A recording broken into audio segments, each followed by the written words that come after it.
The things that separate us from the animals are dwarfed by the things we have in common. I remember hearing that the one thing that sets us apart was our ability to make tools. Of course, now we've observed this in nature, from chimps all the way down to certain bird species. Some people have suggested it is our ability to create art. But I've seen some elephants paint some things here on YouTube that beat the pants off that handprint your kid brought home from art class. There isn't much that separates us, but we don't have to think that hard to find similarities between humans and other animals. Animals feel pain, animals dream, animals have the same basic senses we have, the same reaction to stimuli. We also share many physical characteristics. Thinking about our fellow apes, we look remarkably similar when considering the wide diversity of life on this planet.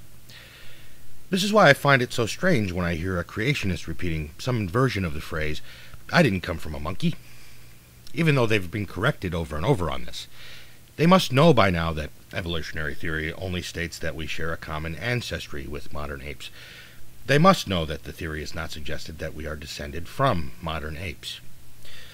When I first saw this going on, I thought they were deliberately strawmanning evolutionary theory, but I'm not so sure anymore. They might just be naturally gravitating towards the portion of the theory that makes them most uncomfortable. Maybe they're just showing their hand by continuing to use this way of phrasing the argument. I think certain people just cannot live with the thought of being equal to a chimpanzee. They see the chimps at the zoo behaving in ways we wouldn't, masturbating and throwing their own shit at one another, and this is the sum of their experience with chimps. As shocking as this might seem to our human sensibilities, this is no reason to dismiss common ancestry. I have news for creationists. Some people also like throwing shit. Sometimes some other people will film this type of thing and sell it to other people who will end up masturbating to it. Humans are not above this type of thing at all. We just happen to have societal rules that prevent us from doing all of this at the city zoo. Maybe that is the one thing that separates us from the animals. But let's be honest, if there was a news story about a deranged man masturbating and throwing his shit at the zoo, would any of us be surprised? It turns out that the one thing that actually separates us from the animals is language.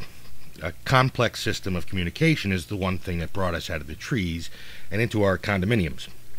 And this is the only explanation necessary to account for the depth of human experience compared with other animals.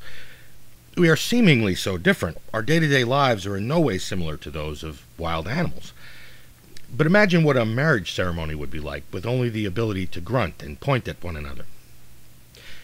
Imagine trying to build a skyscraper without ever reading a book on the subject. Trying to find a way to cooperate on a project of this size without being able to express detailed concepts to one another. It would be impossible. Imagine what life would be like if you were stranded on a desert island without any education or language. Things like finding food and maintaining a fire and proper shelter would end up consuming all of your time. You'd quickly find yourself with far fewer advantages than the animals around you. Language has afforded us the ability to communicate ideas and to store knowledge, build off previous knowledge, in ways that would be impossible without it. And it is the primary thing responsible for the comfortable and sophisticated lifestyles we live. Language was just one of those rare breakthroughs for our species, like when our ancestors first recognized themselves in their own reflections, or more recently, the development of modern science and our current understanding of human origins. I really do think modern science is as significant of a breakthrough as when we first recognized our own reflections. There has been a major plateau for human understanding over the last few hundred years. When a creationist denies all this, though, it's a lot like watching your fellow ape thrashing at his own reflection. No matter how much noise he makes, no matter how much water he swallows in the melee, the reality of the matter isn't going to change. And while it can be funny for a time, it always ends up being real sad.